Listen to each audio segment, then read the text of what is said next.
तो हेलो दोस्तों, आज हम the जोसेई tiger and fish anime movie का रिव्यू करने वाले हैं। हाँ, ये काफ़ी अच्छी एनिमे मूवी है। तो आज हम इस एनिमे की कहानी को थोड़ा बहुत एक्सप्लोर करेंगे, इसके कुछ फनी और सैड मोमेंट आपको दिखाएंगे और साथ ही साथ मैं आपको अपना छोटा सा एक ओपिनियन दूंगा कि मुझे ये एनिमे मूवी कैसी लगी। तो चलिए बिना किसी देरी के आज की इस एनिमे मूवी का जो स्लाइड शो है स्टार्ट करते हैं। तो लेट्स गो गाइस, चलिए चलते हैं, कुछ नया देखते हैं और कुछ नया इम्पोर्टेंट सीखते हैं। Let's go. तो कहानी की शुरुआत होते रहा में एक यंग लड़के को दिखाया जाता है जिसका नाम सुजुकावा होता है। और वो मतलब एक डाइवर है, उसको ओशन वगैरह में जाने में बहुत ज़्यादा इंटरेस्ट है क्योंकि वो ओशन वगैरह में जाता रहता है और मछली को ढूंढता है और उन पर रिसर्च करता है। और उसके साथ उसके अंदर एक और भी कीड़ा है कि वो बाहर जाकर पढ़ाई करे। तो बाहर जाने के लिए वो पढ़ाई वगैरह भी कर रहा है और साथ ही साथ वो स्पेनिश भी सीखता है ताकि वो फॉरेन कंट्री जा सके और वहाँ पे रहकर पढ़ाई कर सके। तो बचपन से ही वो पैसे इकट्ठे करने शुरू कर देता है। लेकिन एक दिन वो क्या होता है कि एक बार जब वो घर अपने वापस जा रहा होता है तब उसे एक लड़की मिलती है जो कि व्हील चेयर के थ्रू काफ़ी स्पीड से नीचे आ रही होती है। तो अपना सुजुकावा उसे देख कर ही बचा लेता है, देख कर उसे पकड़ने के लिए तैयार हो जाता है और उसकी जान बचा लेता है। और उसकी दादी भी ये सीन देख लेती है। तो उसकी जो दादी है उसको ऑफर करती है खाने के लिए कि वो रात के खाने के लिए हमारे घर पर आए। और वो उसे कहती है कि देखो, हाँ, मेरी बेटी डिसेबल है और मैं इसके लिए एक ऐसा इंसान ढूंढूँ जो मेरे जाने के बाद इसका ध्यान रखेगा। तो वो सुजुकावा को as a caretaker appoint करती है। लेकिन जो उसकी पोती है जोसेई, वो नहीं मानती और उसके साथ काफ़ी रूड बिहेव करती है स्टार्टिंग में। लेकिन एट द एंड आकर वो मान जाती है और हमें पता चलता है कि जोसेई भी एक काफ़ी अच्छी आर्टिस्ट है। लेकिन उसके अंदर भी एक लिमिट है और उसकी दादी उसे बाहर वगैरह जाने नहीं देती क्योंकि वो कहती कि जो बाहर का वर्ल्ड है वो बहुत ज़्यादा क्रूल है, वहाँ पे काफ़ी सारे शैतान हैं, तो तुम घर पर ही रहो। लेकिन कहीं न कहीं उसके अंदर भी बाहर जाने का जो सपना है वो भी कहीं न कहीं अंदर से फूटता है। तो ऐसे करके जो उसका सपना है वो अपना सुजुकावा पूरा करता है। और वो कैसे करता है वो मैं नहीं बताऊँगा क्योंकि मैं ज़्यादा स्पॉइल नहीं देना चाहता। और अब मैं आपको कुछ इसके फ़नी और सैड मोमेंट भी दिखाने वाला हूँ। तो मैं आपको मिलता हूँ सीधे-सीधे ओपिनियन वाली स्लाइड के अंदर मैं आपको मिलूँगा। तो चलिए कुर्सी की पेटी बाँध लीजिए क्योंकि यहाँ से नया सफ़र शुरू होगा आपके लिए। इस सफ़र में आपको बहुत ज़्यादा मज़ा भी आएगा और आप शायद रो भी पड़ोगे एंड में आकर।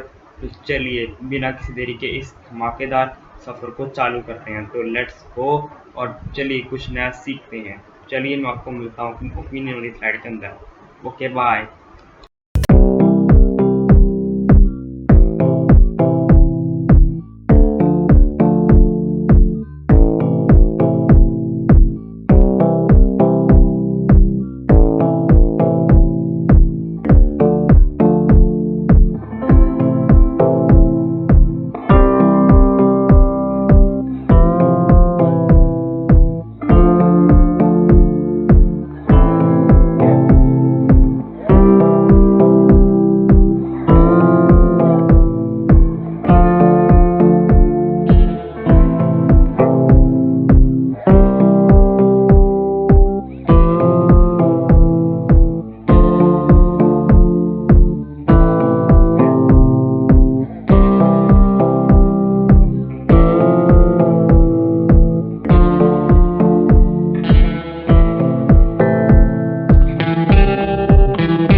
चुके हैं इस वीडियो के लास्ट पार्ट के अंदर जहाँ पर मैं आपको इस मूवी का ओपिनियन देने वाला हूँ।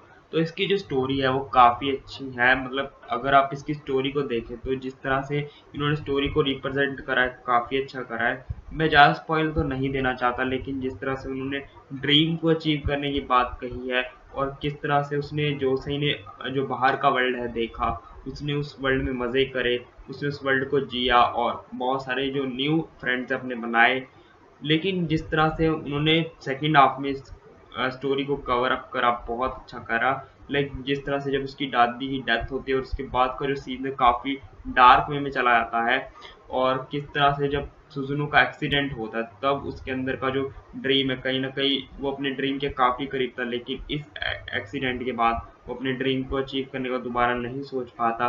उसे लगता है कि सब कुछ खत्म हो चुका है, तब जोशी ने आकर उसकी मदद करी। और किस तरह से उन्होंने उस चीज़ को रिप्रेजेंट करा काफ़ी अच्छा था, जैसे कि वो स्टोरी टेलिंग काफ़ी अच्छी थी जो जोसेई ने लाइब्रेरी के अंदर दी, वो काफ़ी इम्पोर्टेंट था। एंड अगर मैं इसके एनिमेशन की बात करूँ तो एनिमेशन बहुत अच्छा था। एक भी ऐसा मोमेंट नहीं था जहाँ पे मैं बोर हुआ हूँ, उल्टा मुझे तो काफ़ी अच्छा लगा। और जब वो सीन आए, डार्क सीन जब आए, तो उसमें मैं बहुत ज़्यादा रोया और बहुत ज़्यादा मुझे उस वर्ल्ड ने बहुत ज़्यादा ही अपने आप में एक अटैचमेंट फील कराई। और इस मूवी का कहीं न कहीं मैं ऐसा लग रहा था कि इम्पोर्टेंट पार्ट ही होगी। ये मूवी मेरे लिए बहुत एक चीज़ रिलेटेबल बनाती है। काफ़ी चीज़ें मेरे लिए भी रिलेटेबल थी और मैं जानता हूँ ये चीज़ें मैं भी एक्सपीरियंस अब कर चुका हूँ अपनी लाइफ के अंदर। और अगर आप भी इस मूवी को देखोगे तो आपको भी कहीं न कहीं इसमें कुछ चीज़ें रिलेटेबल लगेंगी। तो कहीं न कहीं ये मूवी बहुत ही अच्छा एक्सपीरियंस देती है न्यू वॉचर्स को। अगर आप एनिमे सीरीज़ देखते हो तो वो बात अलग है, लेकिन अगर आप एक बार एनिमे मूवीज़ पर शिफ्ट कर जाओगे ना, तो मुझे लगता है कि आप एनीमे मूवीज़ ही देखोगे, शायद सीरीज़ आप कभी ना भी देखो। तो यही चीज़ मेरे साथ हुई, क्योंकि उन्होंने 1 घंटे 30 मिनट के अंदर इतना कुछ दिखाया, जो मुझे लगता है कि एक एनीमे सीरीज़ कवर शायद उतना ना कर पाए।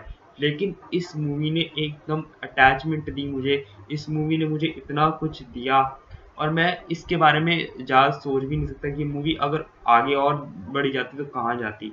मुझे लगता है कहीं न कहीं इसने अपने गैप्स को फ़िल करा, इसने एक भी ऐसी चीज़ नहीं छोड़ी जो कि मूवी के अंदर ऐसे लग रहा हो कि भई ये कनेक्ट हो भी रहा है कि नहीं। उसने हर एक पार्ट को कनेक्ट करा, उसने ऑडियंस का इंटरेस्ट खींचा और कैसे कैरेक्टर्स को एक-दूसरे के साथ अटैचमेंट उन्होंने करी, तो बहुत अच्छा है। अगर मैं बात करूँ इसके साइड कैरेक्टर्स की, लाइक जोसे की दादी हो गई, या फिर उसके सुजुकावा के फ्रेंड्स हो गए, उन्होंने काफ़ी अच्छा सपोर्ट करा सुज़ुनोकावा को और जोसेई को। उन्होंने बहुत ही अच्छी तरह से कैरेक्टर्स को डेवलप करा एक सर्टेन वे ऑफ टाइम के अंदर। जब एक डार्क सीन जब चालू हुआ तब मुझे लगता था कि अब वक़्त आ चुका है इस एनीमे के अंदर एक डार्क सीन देखने का, क्योंकि मैंने एनीमे के अंदर डार्क सीन काफ़ी बार देखे हैं, लेकिन बहुत ही कम सीन्स होते हैं जो मुझे रुलाएँ या फिर मुझे हँसाएँ। ऐसा मुझे लग रहा था कि मैं आवर प्रोटोकॉल रेन का एक सेकंड वर्ज़न देख रहा हूँ।